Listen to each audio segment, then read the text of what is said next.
And now we get into UFC Vegas 81, the main event. Hopefully, no drama. I guess the fight is in 2 days by the time I'm recording this, and it's already been less drama than UFC 294. My brain is rattled if you can't tell. Let's talk about it here. We got Sodiq Yusuff, one of my favorite fighters. Been a while since we've really got to see him fight. Had a weird career. And we got Edson Barboza in the main event. Let's talk about some X's and O's, shall we? And maybe a storyline here or there. Since a winning effort on Dana White's Contender Series in July of 2018, Sodiq Yusuff has tallied off a 6-1 record in the UFC featherweight division, with the only loss coming to Arnold Allen, a top 5 ranked fighter in this division. And Edson Barboza made his featherweight debut in May of 2020 with a very close back and forth fight with Dan Ige, has mustered a 3-3 record down at 145 pounds. And it's still crazy that at this far into his career, he can make this cut and look so damn good. Those losses, Dan Ige, he did lose that debut fight very close, as I said. Giga Chikadze did stop him with a Giga kick, I believe. Finished him with TKO and punches. You guys get the point. And he lost a decision to Bryce Mitchell. It was very one-sided in that one. But he's coming off of a big win in April this year when he took Billy Quarantillo's head and knocked it straight into the third row of the bleachers. Billy, I'm sorry, I love you, but it was an absolutely brutal knockout from Edson. So at this late into his career, what is he now? 37 years old, and he still is showing that he's very dangerous, has power, still is just a very elite level striker, at least against a lot of these kind of talents in the featherweight division. But Sodiq Yusuff, man, I believe Noah used to say, what is that saying? Like kind of good everywhere, not great anywhere. Like there's not one particular area that I would say Sodiq is just masterful at, but he is such a just solid, well-rounded fighter and a very intelligent one at that. Has a very good fight IQ, can utilize kind of, if he ever has a reach advantage, which obviously you're seeing on the screen, he doesn't in this one, a 4-inch advantage to the veteran Barboza, but he just finds a way to utilize his ranges and be comfortable, make it his fight, whether it's relatively lackluster or an exciting back and forth. Sodiq has many different ways to win a fight, and I think that's the big difference here. Sodiq can win this by decision. He can get a finish on the feet. He showed in his last fight, albeit it was short notice against Don Shanis in 30 seconds, that he can lock in a guillotine submission choke. For Edson, I feel like if he can't finish Sodiq here, he's going to struggle to find a way to get a decision victory over the course of 25 minutes and 5 rounds. I feel like this is Sodiq's type of fight. This is going to be his first opportunity to main event in the UFC, but I feel like his skills, he is built to go 25 minutes and not waver.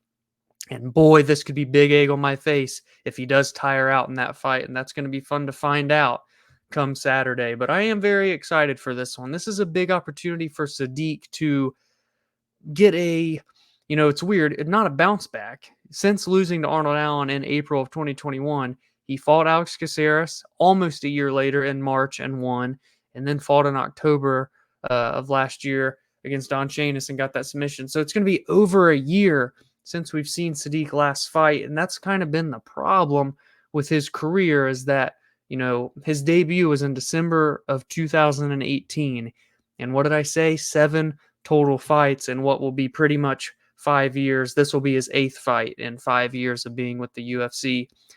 Not a very good, I guess, moniker to have about you, but injuries happen, cancellations happen, things just happen, right? But he is now 30 years old, right in the middle of that kind of prime gap, if you will. Maybe some would say just now getting started. I'd view it around 28, 29 till around 34, 35 at the max. That's when things start going downhill. So if he's going to make a run, he's got to make it happen now. That Arnold Allen loss is behind him, but in a way, it still feels like if he were to be matched up with someone up there in the top 5, there'd be a lot of ifs about Sodiq, and that's just because of the competition he's really fought outside of that Arnold Allen fight. This is a big prove-it moment because Barboza has been there and done that against a lot of great names, in the featherweight division. He's fought bigger names and even you'd argue has better wins at featherweight in just his short little stint of 3 years than Sadiq has in the last 5 years of always being at 145 pounds. Barboza beat Shane Burgos. He beat Makwan Armikani. I just said he knocked out Billy Q. So it's crazy to say that for Barboza when he came so late into his career down to 145 pounds. He's had more success than the young guy, the Contender Series alum in Sodiq Yusuff. And that's why it's a big chance for Sadiq to silence a lot of doubters, I feel like. And I don't feel like the doubters are like haters in a sense. It's just a matter of them thinking like, he's never had that big wow performance.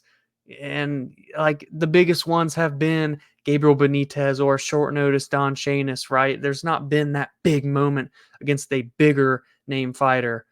This is his opportunity right here against Edson Barboza. I look forward to it. I think it's going to be a pretty entertaining fight. Edson's usually in pretty fun fights. It's not like Sadiq's going to come out and just grapple him and lay on him for 5 rounds or 3 rounds.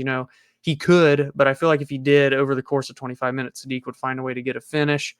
I think this is going to be a back and forth fight on the feet, a technical kickboxing match. I think it's going to be pretty damn fun to watch. So let me know what you guys think. Give me your predictions. Is Sodiq Yusuff going to get the job done, get that big win, make it 3 straight wins, head into 2024 with a lot of momentum and hopes of fighting a top 5 guy next? Or will Edson Barboza make it 2 straight wins and get a victory over what I believe to be the number 11 ranked featherweight in the world in Sodiq Yusuff? I look forward to this. I think it's a big test for both guys. Barboza proven there's still a lot of gas in the tank. He can still go with the best of them, even if they're the younger, more promising prospects, if you will. And Sadiq to get the old timer, the veteran, but the biggest name win that he could have on his resume thus far. It should be fun. I look forward to it. Hopefully you guys are as well. And if you are, drop a like on this video. Again, let me know your predictions in the comments below. Subscribe to the channel if you are new. If you love getting breaking news, fight breakdowns, fight recaps, and previews, and all the fun stuff, all the fun storylines in this wild world of MMA, subscribe and become a part of this Below Average Joe's community. It's a great one. We love it. We love this sport. We love this game. We keep watching all the wildness go on and on and on, and the train ain't stopping anytime soon. So we'll all see you guys Monday when we recap this main event and anything else that maybe could happen over the course of the weekend and at UFC Vegas 81.